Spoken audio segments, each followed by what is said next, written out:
memulai ta'lim dan muzakarah ini, marilah kita awali dengan membaca surah Al-Fatihah. Kita mohon kepada Allah Subhanahu wa Ta'ala agar manfaat dan pahalanya disampaikan kepada kedua orang tua kita, guru-guru kita, sanak famili kita, dan kerabat-kerabat kita yang telah meninggal dunia, wabil khusus untuk para alim ulama yang telah banyak memberikan pencerahan kepada kita semua. Mudah-mudahan mereka semua senantiasa diampuni dosa-dosanya dan kubur mereka dijadikan raudhah min riyadil jannah. Kemudian wasilah Fatihah, kita mohon pada Allah Subhanahu wa Ta'ala agar dibukakan mata hati kita untuk memahami apa yang kita kaji pada malam hari ini. Begitu juga pahala Fatihah kita hadiahkan untuk mereka yang telah menyisihkan sebagian hartanya untuk pembangunan dan ta'mir masjid ini. Mudah-mudahan menjadi amal jariah yang pahalanya terus mengalir. Ala hadhihi niyyah wa ala kulli niyatin shalihah wa ila hadratin nabiyil mustafa rasulillah sallallahu alaihi wasallam wa ala alihi wa sahbihi al-kiram syai'un lillah lana wa lahum al-fatihah. A'udzu billahi minasyaitonir rajim. Bismillahirrahmanirrahim. Alhamdulillahi rabbil alamin. Arrahmanir rahim. Maliki yaumiddin. Iyyaka na'budu wa iyyaka nasta'in. Ihdinas siratal mustaqim. Shiratal ladzina an'amta 'alaihim ghairil maghdubi 'alaihim waladdallin. Amin. Wa ba'du, fa inna asdaqal hadithi kitabullahi ta'ala wa khairal hadi hadi sayyidina Muhammadin sallallahu alaihi wasallam wa syarrul umuri muhdatsatuha wa kullu muhdatsatin bid'ah wa kullu bid'atin dalalah wa kullu dalalatin finnar. Wa bisanadil muttasil al-imam al-muallif rahimahullahu ta'ala wa adama naf'abihi wa bi'ulumihi bid-daraini amin. Para bapak jamaah Masjid Jami' Al-Jihad yang saya hormati, pada malam hari ini ada permintaan dari DKM untuk tidak membahas kitab yang rutin, ya. Kita bahas terkait dengan akan datangnya bulan suci Ramadan, dan diminta untuk menyampaikan masalah zakat, ya. Walaupun ini sudah beberapa kali disampaikan tentang materi ini, namun mungkin karena perlu penguatan diminta untuk membahas masalah zakat. Seperti kita pahami bersama bahwa zakat ini merupakan salah satu rukun dari 5 rukun Islam. Ya. Ini sudah kita pahami bersama berdasarkan hadis Rasul, di mana beliau mengatakan bunyal Islamu ala khamsin. Jadi Islam itu dibangun di atas 5 pilar. Yang pertama syahadati an la ilaha illallah wa anna Muhammadar Rasulullah, yaitu bersyahadat bahwa tidak ada Tuhan kecuali Allah dan Nabi Muhammad adalah utusan Allah. Wa iqamis shalah, mendirikan salat. Wa itaiz zakat, menunaikan zakat. Wa shaumi Ramadan, puasa di bulan Ramadan. Wahijul baiti atau wahijul baiti man istata'a ilaihi sabila, menunaikan ibadah haji bagi yang mampu. Ya. Nah, terkait dengan hal tersebut, maka menjadi satu hukum bahwa orang yang mengingkari kewajiban zakat berarti dia sudah jatuh dalam kekufuran. Ya. Dan bagi yang tidak menunaikan zakat, ini merupakan satu dosa besar, ya, karena dia telah meninggalkan satu dari pilarnya agama Islam. Nah, terkait dengan itu, ya, nanti kita mengacu kepada ayat Al-Quran dalam surah Taubah, ya. Ini menjadi dalil untuk wajibnya kita menarik zakat dari orang-orang yang memang terkena kewajiban zakat, yaitu khudh min amwalihim shadaqatan tutahhiruhum wa tuzakkihim biha wa shalli 'alaihim inna sholataka sakanun lahum. Nah, di situ Allah menggunakan fi'il amr, khuz. Kalau dalam bahasa Indonesia itu khuz artinya ambillah, ya. Dari akhudha ya'khudhu khuz, ya, ambillah. Min amwalihim, dari harta mereka kalangan agniya, sodakotan, sebagai sodako wajib. Nah, di situ sodako maknanya zakat, ya, zakat mal atau zakat tijarah, ya, atau zakat pertanian, atau zakat peternakan, ya, atau zakat rikas, ya, benda yang didapat, ya, benda-benda pusaka gitu yang bernilai. Kemudian zakat ma'din, itu zakat bahan tambang, barang tambang yang digali gitu, ya. Itu semua kan ada zakatnya. Nah, kalau kita ini hal yang sangat mungkin untuk kita perhatikan zakatnya adalah zakat mal, ya, atau zakat tijarah. Yang kedua, kalau di kitab ini dipisah agak jauh, tidak masuk dalam kelompok pembahasan zakat, yaitu zakat fitri, ya. Dulu saya katakan bahwa ada kesalahan sih, ya, ada slip sedikit dalam memberikan nama. Itu kita sering nyebut zakat fitrah, ya. Padahal secara bahasa yang betul zakat fitri, jadi zakatul fitri gitu.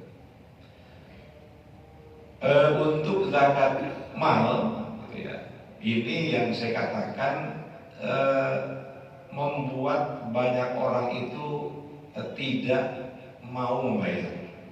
Gitu. Ada orang yang mungkin dalam 1 tahun dia bisa umroh 2-3 kali, gitu, ya, dengan begitu ringannya mengeluarkan dana uangnya. Tapi ketika terkait dengan zakat itu sepertinya berat, gitu, ya. Padahal minimal itu kan 2,5%. Sebetulnya itu penentuan 2,5% itu kan minimal. Kalau Bapak ingin mengeluarkan 10%, ya bagus sekali, gitu. Tapi 2,5% itu minimal. Namun 2,5% yang minimal saja itu banyak yang tidak mau mengeluarkannya, ya. Di Provinsi DKI Jakarta menurut Basnas, ya, itu potensi zakat sekitar 1 tahun itu 3 triliun, ya, 3 triliun 1 tahun itu potensi, ya, potensi. Namun yang bisa yang bisa diambil itu contohnya tahun 2025 hanya 400 miliar, ya. Bahasa itu hanya 400 miliar dari 3 triliun potensinya. Secara nasional, seperti yang disampaikan oleh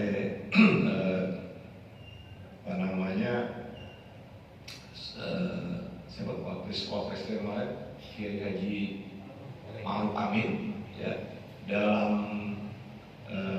pertemuan Zakat World Forum, ya, Zakat World Forum, itu beliau menyampaikan potensi zakat di Indonesia itu sekitar 320 triliun se-Indonesia, ya.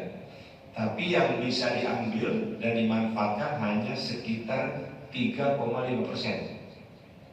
Berarti 96,5 itu tidak bisa diangkat, ya, tidak bisa diambil. Yang menarik adalah di Indonesia ini, kalau kita lihat pemimpin-pemimpin daerah, gubernur gitu, yang punya kebijakan dengan perdanya, ya, itu tidak tidak terlalu peduli dengan zakat. Ya. Mereka lebih mengejar pajak, gitu, dalam rangka untuk mencapai PAD. Jadi yang dikejar tuh ya pajak terus, zakat itu nggak tersentuh. Ya. Padahal kalau diperhatikan, ya, dalam kaitan mengamankan syariat Islam, ya zakat itu lebih diutamakan harusnya. Ya. Lagian kita ini kan udah punya undang-undang zakat, itu sudah ada undang-undang zakat, ya, yang kalau tidak salah itu kan ketika seseorang membayar zakatnya, maka ketika dia membayar pajak itu sudah dikurangi zakat. Ya. Jadi zakat dulu 2,5%, kemudian baru setelah itu dihitung zakatnya. Harusnya begitu. Ya. Saya tidak tahu ya apakah ini undang-undang zakat kemudian diturunkan dalam bentuk peraturan daerah. Ya. Seharusnya sih begitu. Sehingga yang menjadi handicap, yang menjadi penghalang untuk bisa diambilnya zakat, ya ini karena kebijakan pemerintah yang tidak ada, gitu ya. Mengingat bahwa hampir mungkin ya boleh katakan 80% ya mungkin itu kepala daerah muslim, ya. Tapi dalam kebijakan untuk mensejahterakan itu masalah zakat ya tidak tersentuh, gitu, ya. Seandainya saja kalau zakat ini ya betul-betul diterapkan, gitu, maka tidak ada satu umat Islam pun yang hidupnya kekurangan, semua akan terpenuhi. Sampai kepada masalah pembiayaan pendidikan, semua akan terpenuhi. Bahwa kalau kita hitung ada sekitar 230 triliun dalam 1 tahun, ya, itu untuk diberikan kepada fuqara masakin saja, itu udah mengangkat itu sebetulnya, udah mengangkat ya perekonomian umat yang memang lemah. Ini perlu digalakkan, ya, perlu ditingkatkan, seperti yang disampaikan oleh Dr. Ismail Rajii Al-Faruqi, ya. Beliau mengatakan bahwa problema umat ini 3. Ya. Yang pertama adalah kemiskinan, yang kedua kebodohan, yang ketiga ketertinggalan. Ya. Itu menurut Dr. Ismail Rajii. Ya. Dia itu apa? Dia memimpin organisasi yang berkaitan dengan kesejahteraan umat. Jadi bukan orang Indonesia ya. Jadi begitu tuh. Nah, dia katakan apa? Yang paling krusial adalah kemiskinan. Dari 3 itu, maka kemiskinan yang paling mengkhawatirkan. Kenapa? Sebab dari kemiskinan itulah timbul kebodohan dan ketertinggalan. Ya. Nah, oleh sebab itu Dr. Hafiduddin, ya, beliau mengatakan bahwa hal itu ya harus ditanggulangi dengan memberikan atau dengan membudayakan zakat. Ya, membudayakan zakat. Sehingga kalau orang tidak bayar zakat muncul rasa malu, ya, muncul kegelisahan dalam keberagamaannya. Yang kedua kata Dr. Hafiduddin, ya, yaitu membentuk lembaga zakat yang profesional, yang betul-betul menerapkan apa yang diatur oleh syariat Islam, gitu. Dan disinilah nanti ada banyak masalah terkait dengan asnaf yang 8, ya, itu asnaf yang 8. Jadi innamas shadaqatu lil fuqara wal masakin ila ayat. Nah, para bapak yang saya hormati, bagi pedagang mungkin yang membuat mereka itu enggan untuk mengeluarkan zakat malnya karena memang nilainya itu 2,5%. Kalau dari nisab yang paling minimal itu kan nggak terlalu besar. Nah sekarang ini unik nih, tahun ini nisab itu makin tinggi dan mungkin yang bayar zakat mungkin agak berkurang nih. Kenapa? Harga emas sudah 3 juta per gram, ya. Sedangkan nisab zakat itu 85 gram.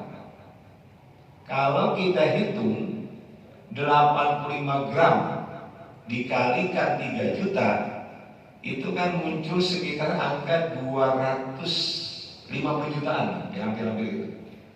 Kalau yang tahun sebelumnya ketika harga emas cuma 1 juta, itu dengan kita punya uang 85 juta sudah masuk nisab zakat. Sekarang ini kalau Bapak punya uang dalam putaran itu besarannya cuma 100 juta, belum wajib zakat. Karena sekarang harga emas itu 3 juta, ya. Nisabnya zakat mal itu 85 gram. Nah kalau kita hitung 85 dikali 3 juta, nah itu kan sudah pada angka 200-an, ya. Nah ini boleh jadi ini besok besaran zakat mal itu akan berubah, ya, karena nisabnya jauh berubah, gitu. Dan mengukur nisab jangan pakai masih 18 karat. Untuk bisa umpamanya ada amil itu menetapkan zakat itu ukurannya adalah emas 18 karat dengan mengharapkan itu bisa jadi nisab gitu. Itu nggak bisa, ya. Jadi ukuran itu 24 karat gitu, ya. Nah itu nanti Bapak lihat aja uang Bapak sekarang ada berapa nih besok. Dan ada satu hal yang kadang menjadi kekeliruan, bahwa orang itu kesadaran zakatnya di Ramadan. Kalau zakat fitri ya Ramadan, nah itu satu paket kan dalam ibadah.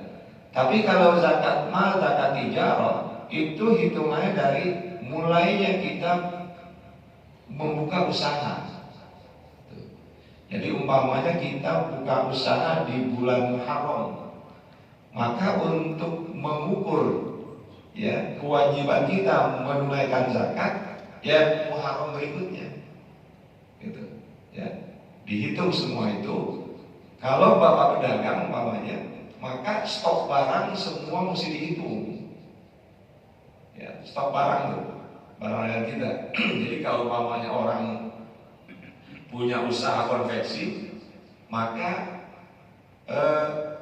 barang modal, ya, yang akan dia produksi itu atau yang sudah dia produksi itu dihitung berapa semuanya, ya. Kemudian ditambah dengan uang yang kita miliki, ya. Total semua hak berapa. Kalau sampai nisabnya, kalau sekarang saya bilang 200 jutaan, berarti ambil 2,5%, ya, gitu. Yang pertama itu. Yang agak merepotkan mungkin, tapi tetap aja wajib kalau kita buka warung kelontong, ya, karena banyak ragamnya tuh. Ya, mungkin ada teh, ada gula, macam-macam tuh kan. Ya, ragamnya banyak. Ya tetap dihitung. Ya, ketika sudah sampai 1 tahun usaha kita, maka stok barang yang ada dihitung semuanya. Ya, semua ada berapa, gitu ya.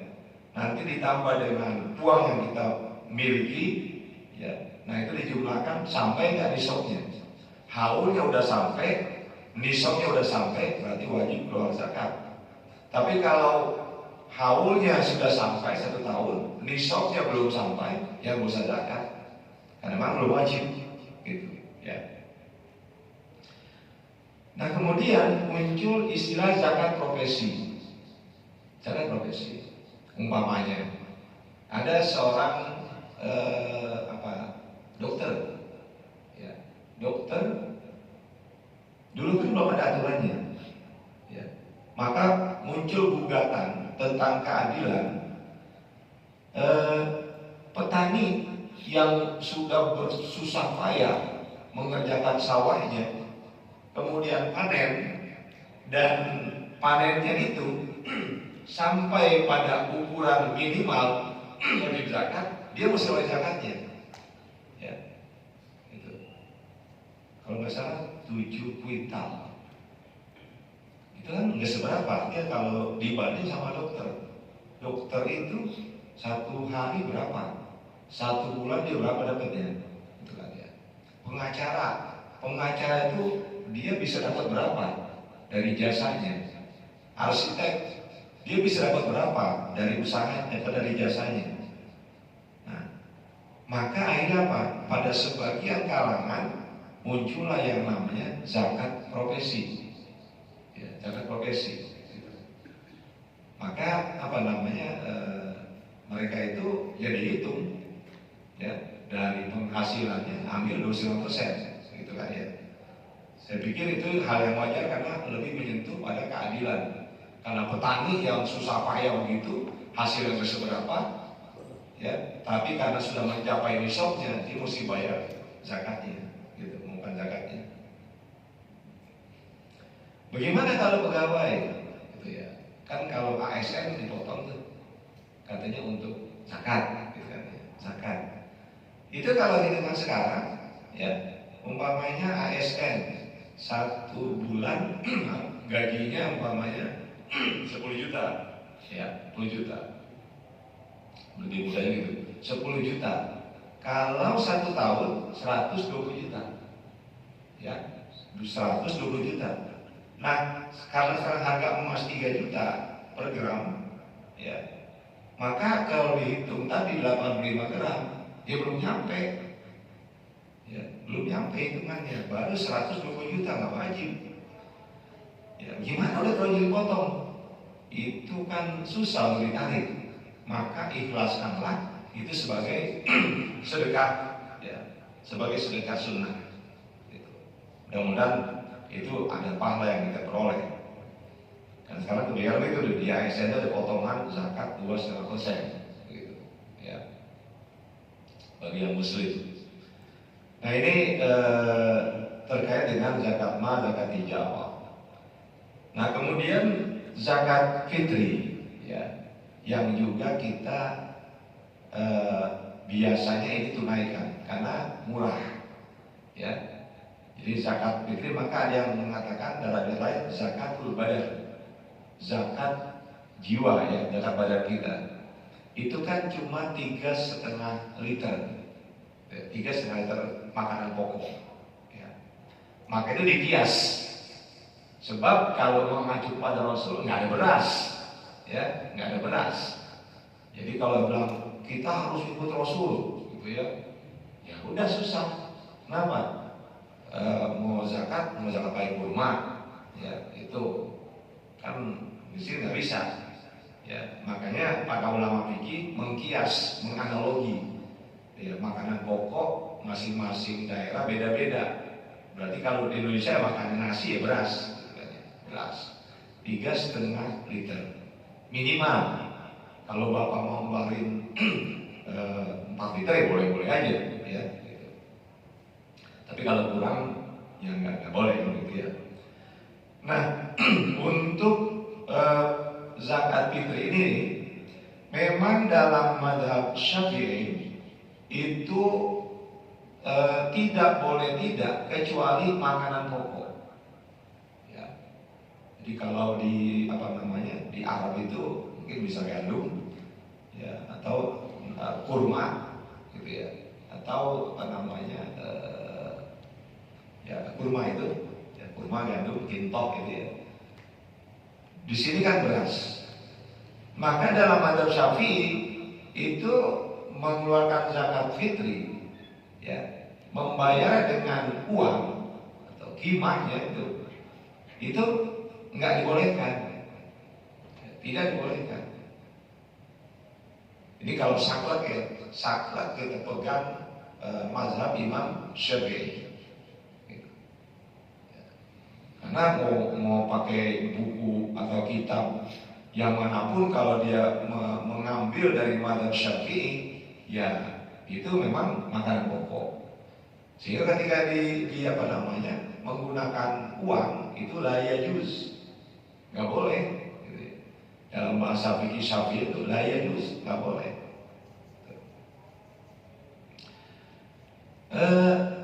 Kalaupun mau menggunakan uang, gitu ya, ini masih mazhab Syafi'i. Kalaupun menggunakan uang, kita malas beli beras, gitu ya, gitu umpamanya. Maka ketika kita menyerahkan uang tersebut, ini ada yang namanya akad wakalah. Kita minta diwakilkan.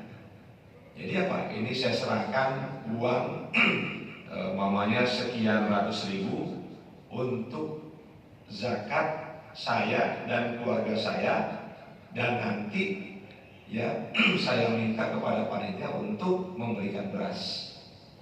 Gitu. Itu namanya akad wakalah. Ya. Kalau zakat sendiri itu enggak perlu ijab kabul. Ya. Jadi ketika menyerahkan beras nih kepada panitia zakat, ya, itu enggak perlu ijab kabul. Kenapa? Yang perlu itu cuma niat kita. Ya, saya niat membayar zakat untuk diri saya. Dalam hati itu kan niat ya, serahkan ya. Enggak perlu ada ijab kabul, saya serahkan beras ini untuk zakat saya, ya, anak-anak saya, ya, jabat tangan itu tidak ada, ya. Yang ada ya niat. Gitu. Kalaupun ada yang melakukannya ya nggak batal sih, enggak. Artinya zakat sah, gitu ya, zakat sah. Cuma itu memang tidak ada, artinya tidak diperlukan ijab kabul dalam zakat, kecuali wakalah tadi. Saya serahkan uang ini sekian untuk zakat saya dan anak-anak saya atau keluarga saya, dan saya wakilkan kepada amil zakat untuk memberikan beras. Itu wakalah kan di situ, bukan akad ijab kabul, nggak ada. Kalaupun umpamanya kita dalam kondisi terdesak, ya, besok atau ini mau pulang kampung, gitu ya, mau pulang kampung, kemudian nggak sempat kita beli beras, udahlah saya bayar zakat pakai uang aja, ya, karena apa? Mau transfer aja gitu kan, saya transfer nih ke ambil zakat, ya, zakat saya. Nah, dalam kondisi itu nggak ada masalah, silakan aja. Ya, berarti kita tidak takhir, ya, enggak menentukan dengan mazhab Imam Syafi'i saja yang kita pakai, tapi dalam kondisi darurat macam itu, ya silakan untuk menggunakan uang sebagai zakat fitri. Hanya masalahnya kalau zakat dengan uang itu karena pakai Imam Hanafi, maka tidak bisa mengukur dengan 3,5 liter pada Imam Syafi'i. Karena Imam Hanafi itu ketika pakai uang dia tidak 3,5 liter, tapi pada angka 5 liter. Ya, 5 liter itu pada Imam Hanafi. Maka ketika dia bayar dengan uang zakat fitrahnya, ya, dan nanti nggak diberikan beras kan, nanti diberikan kepada mustahikin, ya uangnya aja. Artinya betulnya uang bukan beras. Itu ukuran 5 liter, bukan 3,5. Gitu. Ya. Artinya apa? Dari satu sisi itu dibolehkan, ya dibolehkan seperti itu. Kalaupun tidak darurat ya sebenarnya boleh aja, ya. Tapi begitu yang kita serahkan bukannya senilai 3,5 liter, tapi nilai sekitar 5 liter, ya, karena ngaji kepada Imam Hanafi. Kemudian memindahkan zakat. Ya, umpamanya begini, kita punya anak lagi kuliah di Surabaya, ya, di Surabaya. Lalu kita ingin membayarkan zakat anak kita. Nah, ini ada perbedaan pendapat apakah zakat itu dikeluarkan di sini atau dikeluarkan di tempat dia berada. Karena pada prinsipnya mazhab Syafi'i mengatakan zakat itu harus di tempat orang itu berada. Ya. Jadi kalau kita di sini, ya di Jakarta, maka mengeluarkan zakat ya di sini. Gitu. Anak kita yang ada di luar kota, ya dia mengeluarkan zakat di sana. Ya. Karena pemanfaatan zakat adalah untuk penduduk sekitar, ya, penduduk sekitar. Itu harus seperti itu. Tapi ada pendapat bahkan boleh, ya. Ini kan fikih ya, fikih itu adalah wilayah yang sangat memungkinkan terjadi perbedaan. Ya, maka dalam satu pendapat mengatakan, ya boleh untuk anak tadi dibayarkan zakat di sini, ya, begitu. Ya. Itu masalah penilaian zakatnya. Kemudian yang berkaitan dengan pendistribusian zakat kepada mustahikin, ya. Ini mustahikin itu yang kita kenal dengan 8 asnaf, ya. Mungkin yang bermasalah itu 2 kelihatannya, agak masalah agak rumit. Yang pertama amil, yang kedua fisabilillah, ya, gitu. Amil, siapa itu amil? Amil adalah orang yang ditunjuk oleh pemerintah atau lembaga zakat yang sah di pemerintahan, ya, dengan mengeluarkan SK-nya. Ya. Jadi kalau di sini saya tanya, ada nggak SK jadi amil? Ada. Belum. Kalau belum, berarti yang mengelola zakat di sini, mulai dari pengambilan, penarikan, kemudian verifikasi siapa yang dapat, siapa yang tidak, ya.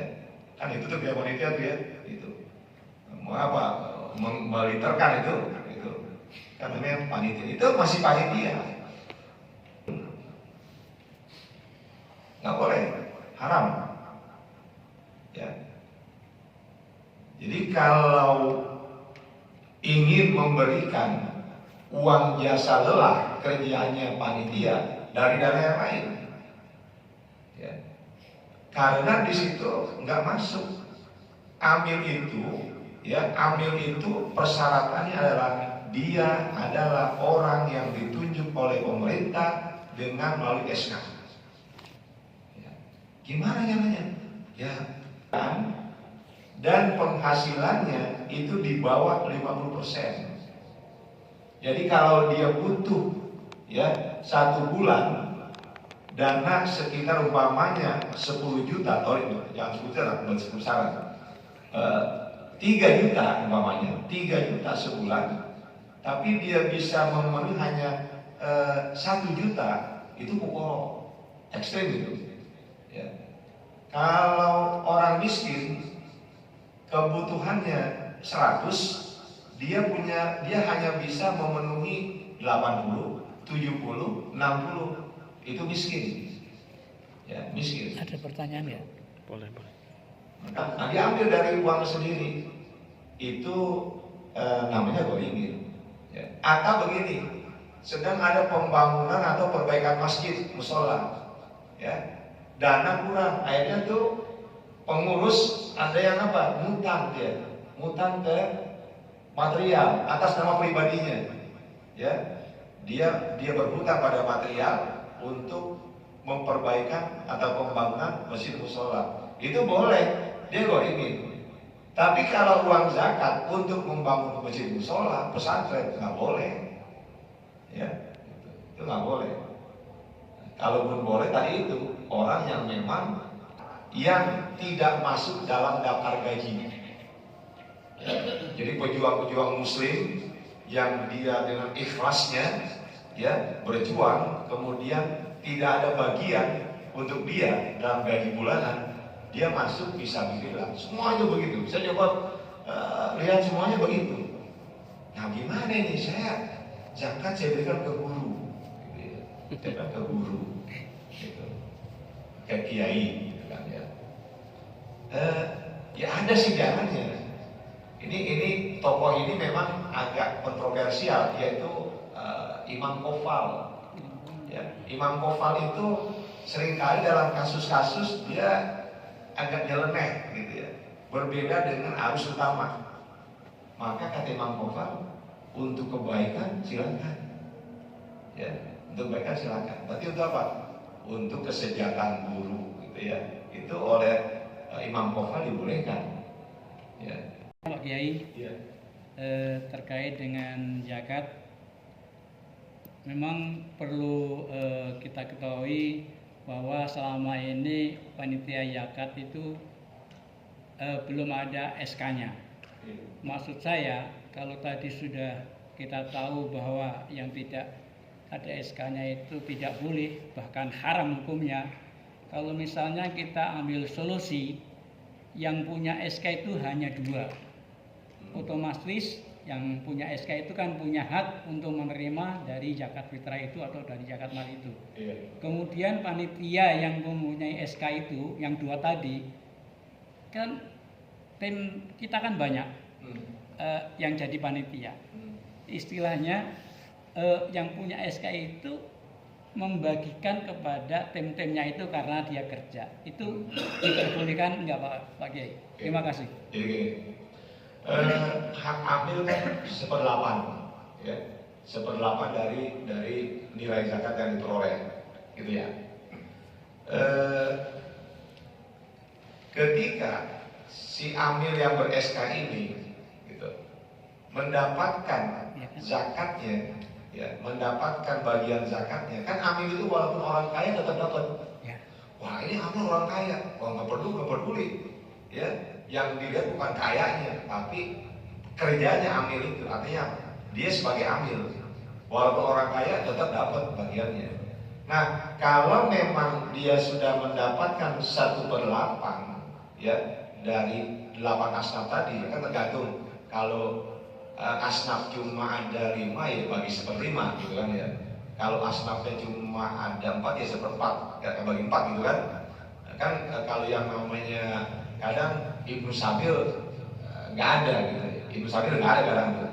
Orang-orang yang dalam perjalanan musafir dia kehabisan bekal, kan kita jarang dapat tuh. Kalau itu nggak ada. Untuk membebaskan, ya, perbudakan itu kan nggak ada, udah. Ya. Nah itu silakan aja kalau mamanya sudah diperoleh, ya, itu jangan kita langsung ambil yang bagi-bagiin, tapi serahkan dulu kepada yang berhak tadi. Yang Bapak katakan ada 2 itu, serahkan ke dia. Ya terserah dia yang berdua. Dia mau berikan pada yang lain, itu terserah dia. Karena itu sedekah namanya kan. Itu namanya sedekah. Sedekah dari yang bersangkutan.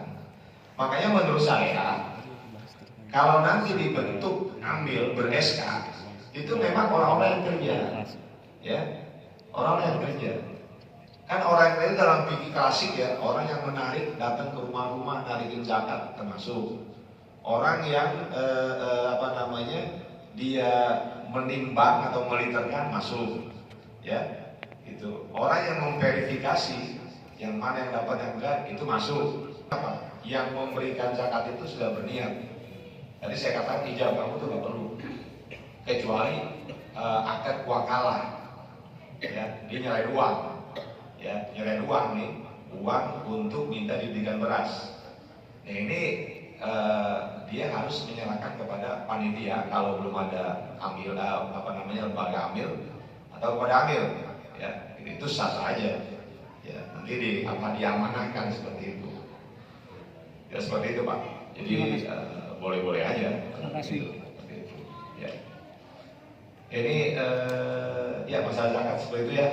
Jadi tadi membayar zakat fitri dengan uang itu menurut Syafi'iyah la yajuz, nggak boleh, kecuali darurat, ya dalam kondisi susah, ya dia terburu-buru mau segera berangkat, ya nggak ada waktu untuk beli beras, ya udah saya bayar apa main ditransfer ini saya zakat Ukurannya 5 liter. Itu kan udah diniatkan zakat buat dia, itu nggak masalah seperti itu, ya. Jadi boleh-boleh aja pakai uang, tapi tadi saya katakan kalau memang uang itu kan Hanafiyah bukan 3,5 liter, Hanafiyah itu 5 liter. Maka nilainya pakai 5 liter. Jangan pakainya yang 3,5 liter. Ya. Jadi sama kalau mau sholat dengan cara Malikiyah, dia butuhnya Malikiyah. Ketika membahas menyapu kepala, ya dia mau dikoreksi dan diperbaiki. Ya. Wallahu a'lam bishawab.